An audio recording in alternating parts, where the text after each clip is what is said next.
Queridos amigos, sejam bem-vindos a mais um vídeo aqui no canal Poptopia. Eu sou o Daniel e no vídeo de hoje eu quero testar um formato diferente, né? Eu quero conversar com vocês a respeito de uma pesquisa e eu trouxe o PDF aqui para a gente analisar alguns dados. Essa pesquisa foi organizada pelo jornalista Lúcio Luiz, né? Ele tem uma página chamada Quadrinhopédia, e eu vou deixar o link também aqui na descrição. E o Lúcio fez um amplo trabalho de levantamento de dados sobre editoras e publicações dos anos de 2021 e 2022. Esse arquivo ele tem aqui mais ou menos 12 páginas e permite para a gente conhecer bastante a movimentação das editoras, né? A articulação feita, as dificuldades apresentadas, os formatos escolhidos. Então, ele fez esse relatório, essa pesquisa, baseado em um outro relatório que tem lá na França, né? Que é o relatório sobre a população de um ano em quadrinhos no espaço europeu. E aí ele fez esse na língua brasileira. E aí ele trouxe dados de muitas editoras, de todas praticamente, também baseado no Guia dos Quadrinhos. Enfim, ele explica aqui na introdução toda essa metodologia. E aí, na sequência, ele já começa com um dado interessante aqui, que é entre 2021 e 2022, a quantidade publicada de séries regulares, ou seja, as revistas mensais, e as edições únicas, as edições especiais, os encadernados, as graphic novels, enfim. Então, a gente percebe aqui já no primeiro dado dessa pesquisa que a grande maioria, né, dos títulos lançados no Brasil são as revistas mensais, são as séries regulares de diversos personagens, e lá na frente ele vai se debruçar um pouco para detalhar isso por editora, né? Interessante ver que em janeiro o número de lançamentos é bem menor, e em dezembro o número de lançamento alcança o ápice, né? Tanto em 2021, tá aqui, dezembro de 2021 tivemos 216 quadrinhos sendo lançados, e em dezembro de 2022 tivemos 227 quadrinhos sendo lançados. E aí já entra um dado curioso, né? Tem colecionador para tudo isso, tem comprador para tudo isso, e se a gente pegar, e mais para frente na pesquisa, o Luiz ele detalha, o Lúcio, né? Ele detalha essa questão de que está crescendo ano a ano. Provavelmente em 2023 a gente vai ter muito mais lançamento do que aconteceu em 2021 e 2022, porque em 2021 e 2022 a gente estava saindo da pandemia, né? Vamos lá, vamos para mais uns dados aqui. Como eu disse, eu vou só detalhar, mostrar alguns gráficos, algumas coisas, e você, para ler a pesquisa, acessa aqui o link que está na descrição. Olha que dado interessante. Em 2021 foram publicados 2.130 títulos diferentes pelas editoras brasileiras. Ele diz aqui, ó. E em 2022, no ano seguinte, foram 2.262. Lembramos que, como explicamos na introdução, não está considerado neste total títulos publicados de forma independente, assim como publicações institucionais e religiosas. Quer dizer, aqui ele considera o que saiu por editora, se o Daniel, a Associação de Amigos e não sei quem mais lançou um quadrinho, ele não conseguiu esses dados, tá?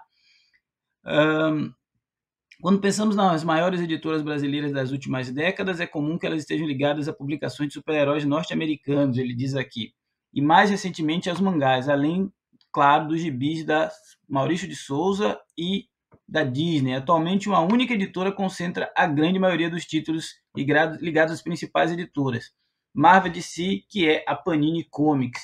E a gente vai ver o peso da Panini. Olha só isso daqui, que loucura. Em 2021, deixa eu diminuir aqui o zoom para a gente poder ver o gráfico completo. Esse é um gráfico aqui de 2021.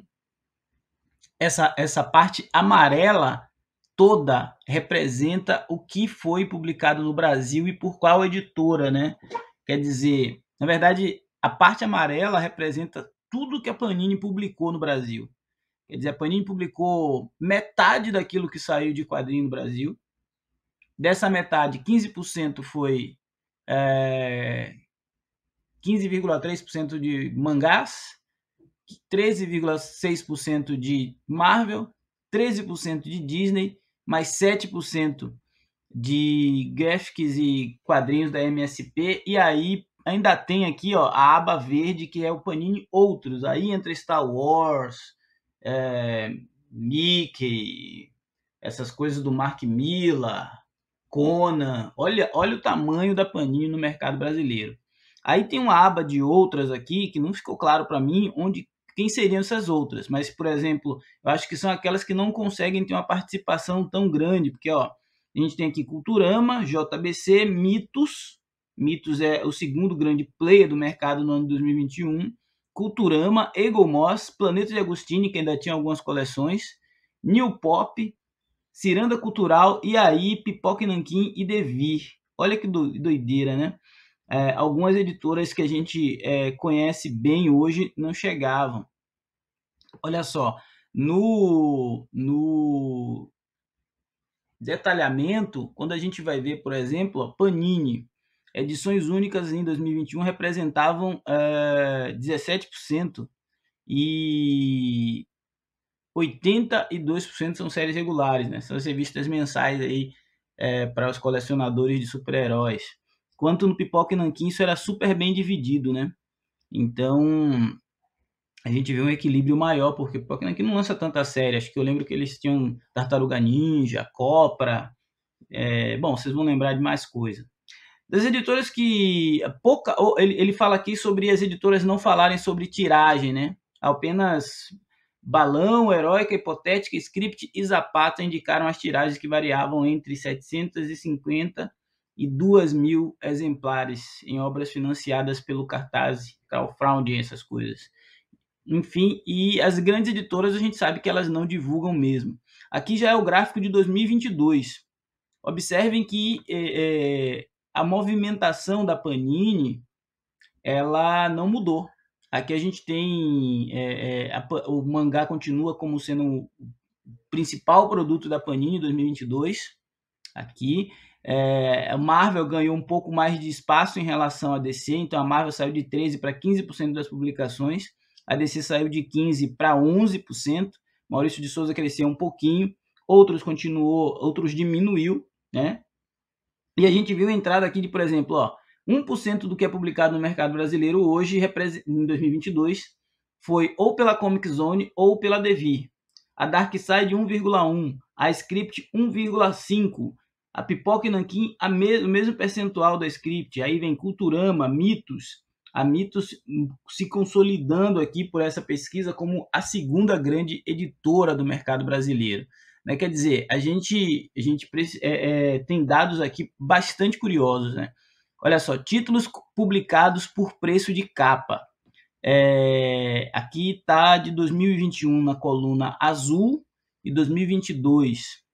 E aí o autor ele chama a atenção o seguinte: atenção, os títulos cujo preço de capa é exatamente um dos valores que se repetem nas colunas do gráfico foram registrados na coluna onde ele está como valor máximo. Por exemplo, se o título custa R$25, ele está na coluna de 10 a 25 e não na coluna 25 a 50, assim por diante. Vamos lá, então. Então, 10% dos 11,1% dos títulos lançados em 2021 estavam até R$10. E em 2022 esse número caiu para 8,5%. 16% desses títulos lançados aqui foram entre 10 e 25 reais. Aí você chega na grande maioria, né? Tá aqui entre 25 e 50 reais, 40% do que foi lançado em 2021 e 44% do que foi lançado em 2022.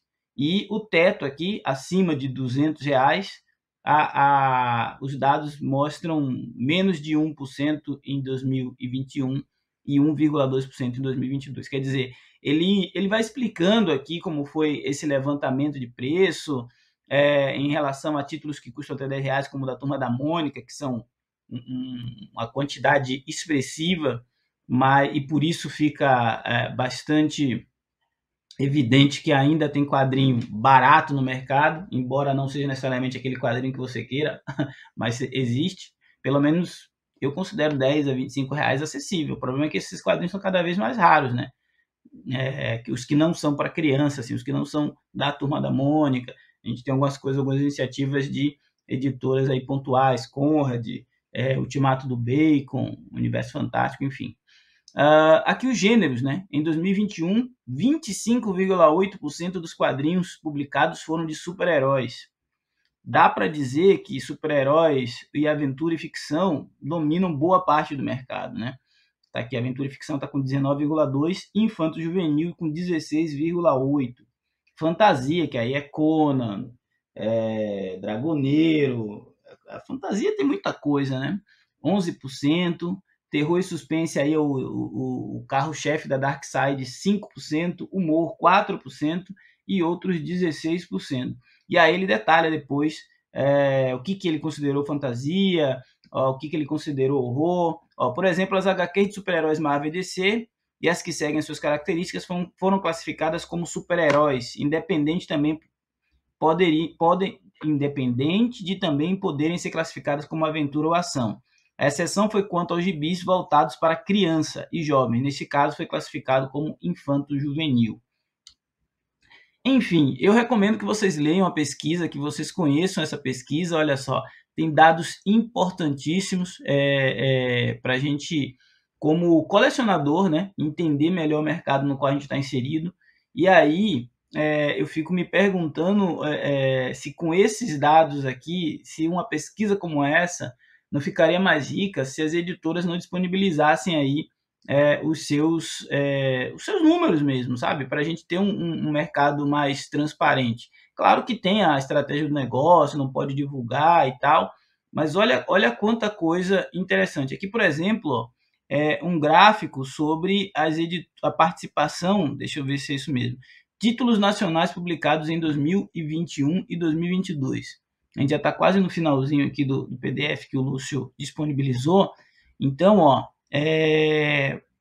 quais foram as editoras que publicaram quadrinhos nacionais, né? A Panini, ela continua dominando, porque só de Maurício de Souza, né? Ela tem um volume grande. Aí depois a gente tem Ciranda Cultural, com 5%, temos Criativo, Universo Guará, Serigi, Script, Inkblood, Editora Draco, Ultimato do Bacon, Uga Press e Veneta. É bem diluído aí esse número quando você olha, porque cada editor acaba procurando, cada autor acaba procurando a casa com quem ele se relaciona melhor, né? Enfim. É uma pesquisa que dá para ter várias interpretações, tá, gente? Então, estou só comentando aqui como leigo para dividir com vocês esse trabalho aí do Lúcio.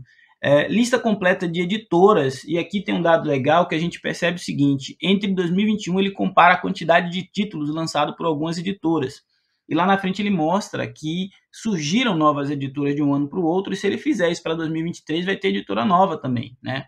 Então, por exemplo, vamos pegar aqui a Alta Books, em 2021, lançou 6 livros, em 2022 lançou 10, e já deve ter lançado esses mesmos 10 em 2023, e a gente ainda está em outubro, né?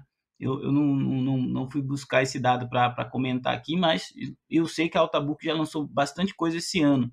Aí você pega Panini Comics, lançou 1.091 títulos em 2021, e lançou 1.215 títulos em 2022. É coisa pra caramba.